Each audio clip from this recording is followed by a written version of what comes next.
একটা গ্রাম ছিল। সেই গ্রামে একটা ছোট্ট মেয়ে বাস করত, যার নাম মেহেরি। মেহেরি নতুন নতুন নেল পালিশ লাগানোর অনেক শখ ছিল। তার কাছে সব ধরনের নেল পালিশই ছিল, কিন্তু একদিন সে ভাবে একটা নতুন কিছু করবে। তার মনে এমন নেল পালিশ পাওয়ার ইচ্ছা জাগে যেটা একদমই আলাদা হবে, যেটার মধ্যে জাদু থাকবে।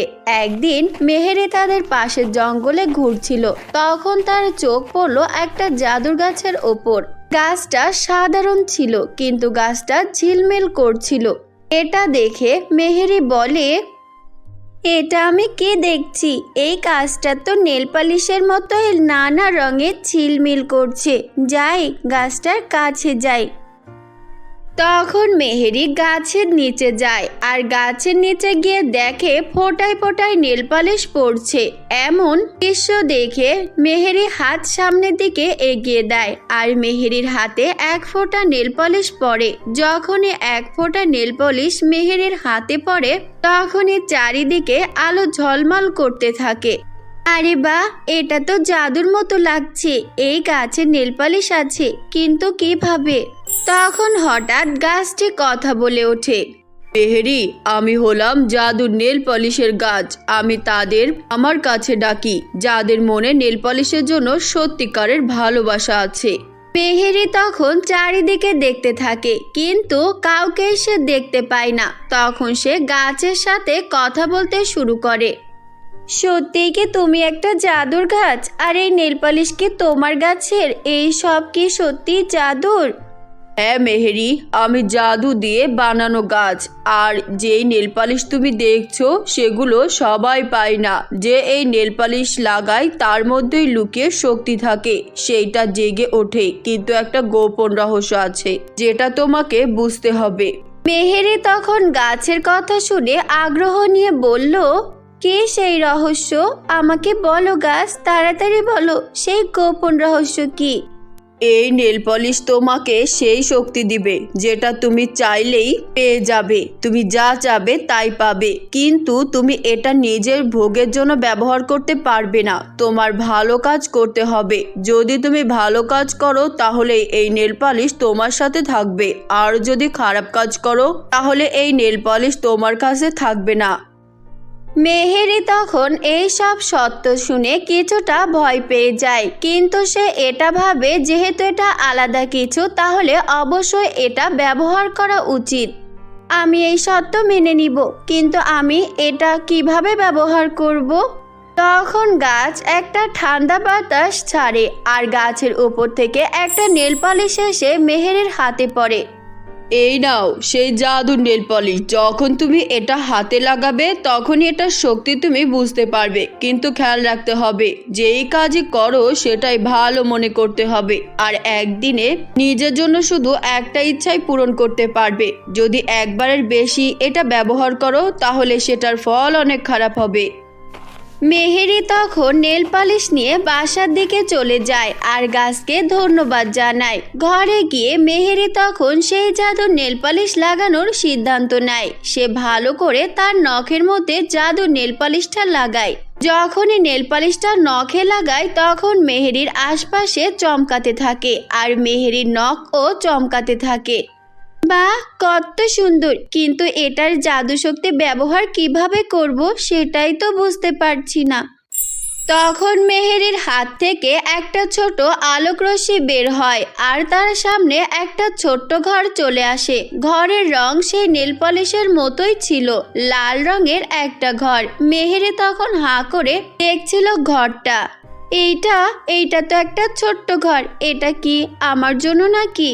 তখনই সেই ঘরের দরজা খুলে যায়, আর ঘরের ভেতর থেকে একটা ছোট্ট পরী বের হয়। পরী অনেক ছোট ছিল, কিন্তু পরীটার রূপ অনেক সুন্দর ছিল।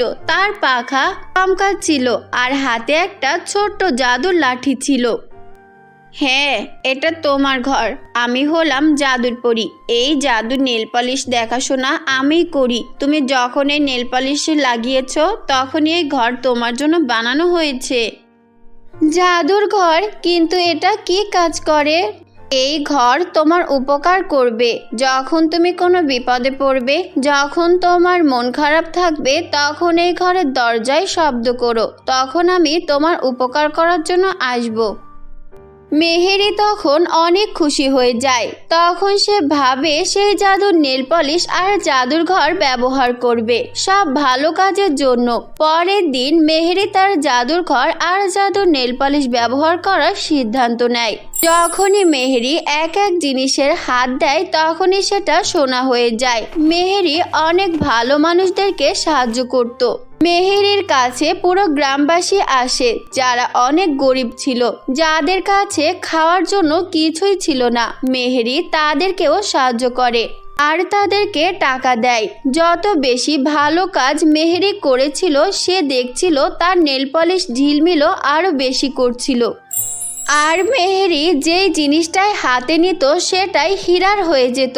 একদিন মেহেরি বান্ধবী সীমার ছোট ভাই হারিয়ে যায় আর সীমা দৌড়ে আসে মেহেরির কাছে আর বলে, মেহেরি, আমি কি করব? আমার ভাইকে কোথাও খুঁজে পাচ্ছি না। তোমার সেই জাদুর নেল পলিশ আমার কোনো উপকার করতে পারবে? মেহেরি কি করবে বুঝতে পারছিল না। তারপর মেহেরি সিদ্ধান্ত নেয় তার শক্তি প্রয়োগ করার। সে তাড়াতাড়ি জাদুর ঘরের সামনে যায় আর জাদুর ঘরের দরজা শব্দ করতে থাকে। দরজা খুলে যায় আর পরি বাহিরে আসে। মেহেরি, তুমি আমাকে ডেকেছো? তোমার কি কোনো বিপদ হয়েছে? আমি তোমার কি সাহায্য করতে পারি? আমাকে বলো। হ্যাঁ পরি, আমি তোমাকে ডেকেছি। আমার বান্ধবীর ভাই হারিয়ে গেছে, আমরা তাকে খুঁজে পাচ্ছি না। তুমি কি আমাদেরকে সাহায্য করতে পারবে? পরি তখন নিজের জাদুর লাঠি ঘোরায় আর একটা গোল আলোর রশ্মি দেখা যায়। সেটার মধ্যেই সীমার ভাইকে দেখা যায়। সীমার ভাই একটা পুকুরের পাশে লুকিয়ে আছে। তোমরা তাড়াতাড়ি যাও আর তাকে উদ্ধার করো। সীমা তখন অনেক খুশি হয়। অনেক ধন্যবাদ মেহেরি, তুমি আমার অনেক উপকার করলে। আমি এই উপকারের কথা কখনোই ভুলবো না। তখন মেহেরি পরীকে ধন্যবাদ জানায় আর সীমার সাথে তার ভাইকে আনতে যায়। সীমা তার ভাইকে পুকুরের সামনে পায় আর সীমা তার ভাইকে পেয়ে অনেক খুশি হয়ে যায়। এভাবেই দিন চলছিল আর মেহেরি তার শক্তি ভালো কাজেই ব্যবহার করছিল। কিন্তু একদিন মেহেরির মনে লোভ জাগে আর সে ভাবে আজকে নিজের জন্য সে জাদু নেল পলিশ ব্যবহার করবে, আর সেটাও একাধিকবার। আজকে তো আমি আমার একটা ইচ্ছা পূরণ করেছি, কিন্তু আমার আরো ইচ্ছা আছে। আমি একটা বিয়েতে যাব, কিন্তু আমার কাছে তো সব পুরাতন লেহেঙ্গা, একটা নতুন লেহেঙ্গা নেই। আমি পরীকে বলি আমাকে আরেকটা লেহেঙ্গা দিতে। তখন মেহেরি পরীর কাছে আরেকটা লেহেঙ্গা চায় আর পরী এটা শুনে বলে, এই শক্তি তোমাকে দেয়া হয়েছে সবার উপকার করার জন্য মেহেরি, আর তুমি লোভ করছো। আমি অনেক লজ্জিত। আসলে আমি এই ভুলটা কিভাবে করলাম বুঝতে পারছি না। আমি এই ভুল করে ফেলেছি, আমাকে ক্ষমা করে দাও। তারপর মেহেরি তার ভুলটা বুঝতে পারে আর কখনোই সে লোভ করে না, আর আগের মতোই সব সময় সবার উপকার করে। এভাবেই সুখে শান্তিতে মেহেরি বসবাস করতে থাকে। তো বন্ধুরা, কেমন লেগেছে আমাদের আজকের গল্পটি? যদি ভালো লেগে থাকে তাহলে এই চ্যানেলে লাইক, কমেন্ট এবং সাবস্ক্রাইব করে দিও। আর তোমরা যারা তোমাদের নাম দিয়ে গল্প শুনতে চাও তারা তোমাদের নামটি কমেন্ট বক্সে লিখে দাও। আমরা পরবর্তী গল্প তোমাদের নাম দিয়ে বানাবো। তো সবাই ভালো থেকো, সুস্থ থেকো। আল্লাহ হাফেজ।